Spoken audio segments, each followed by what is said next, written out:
गावाकडून जेव्हा पण कोणी येतं ना, तर येताना ना, हे असे काहीतरी पार्सल माझ्याकडे येत असतात. तर गावाकडून आज ना भाऊ आला होता. तर त्याने येताना ना घरून तांदूळ आणला होता. आता हा तांदूळ ना मी इडलीसाठी वापरते. तर तो आणला होता आणि त्याच्यानंतर ना ही मुगाची डाळ आणि हरभऱ्याची डाळ ही घरी बनवली होती. या गोष्टी तर आमच्याकडे सारख्या येतच राहतात. त्याच्यानंतर आता लाडका मामा आला होता ना, तर त्याच्या हातातून तिला नखं काढायची होती. आता मी असं किती पण हात लावला तिला आणि ओरडले, की "नखं काढू दे हाताचे, पायाचे." पण ती नुसती लांब-लांब पळत असते. आणि आज ना चक्क मामा आला होता. मामाच्या हातात नेल कटर दिलं आणि ती पुढे असं पाय देऊन बसली ती नखं काढायला. 3-4 महिने झाले होते. ही केचपची बाटली आणली होती आणि ह्याचं ना झाकण काही खोलत नव्हतं. आता हाताने खोलून झालं, चाकूने खोलून झालं, ते काही खोलेनाच. शेवटी त्याला म्हटलं, "थांब आता हेक्सा ब्लेड आणते, त्याच्यानेच खोलून बघू खोलतंय का?"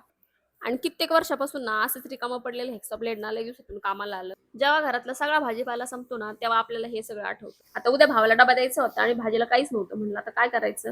मग आठवलं मध्ये आपल्याकडे थोडे कडधान्य आहे म्हटलं त्याचंच काहीतरी करूया. म्हणून मग राजमा आणि हरभरे भिजायला घातले होते. आता भिजायला घालताना फक्त थोडंसं कोमट पाणी टाकायचं. मग तेवढं केलं ना, तर मग काय होतं पटकन भिजलं जातं आणि मग रात्रभर असंच भिजून द्यायचं जर सकाळी तुम्हाला भाजी करायची असेल. रोजचं ठरलेलं आपलं काम म्हणजे संध्याकाळचं नाही दूध गरम करायचं हे ठरलेलंच असतं आणि भाऊ आला होता. आता त्याला कढी आणि भजी आवडतात म्हणून त्यासाठी हे बनवलं होतं आणि जेवल्यावर आम्हाला चक्कर मारावीच लागते. तर ती मारायची होती. त्यानंतर आमचा मामा ना नखं काढून दमला होता म्हणून अशी त्याची पाठ दाबून द्यायचं काम चालू होतं. जसं तिला समजलं ना, आता ही माझा व्हिडिओ काढायला लागली, मग तेव्हा तिची अशी नाटकं चालू झाली होती. खाली बघायचं, वरती बघायचं, उठायचं, बसायचं असं ती करत होती. ते जाऊ द्या सगळं. तुम्हाला व्हिडिओ कसा वाटला कमेंट करून नक्की सांगा.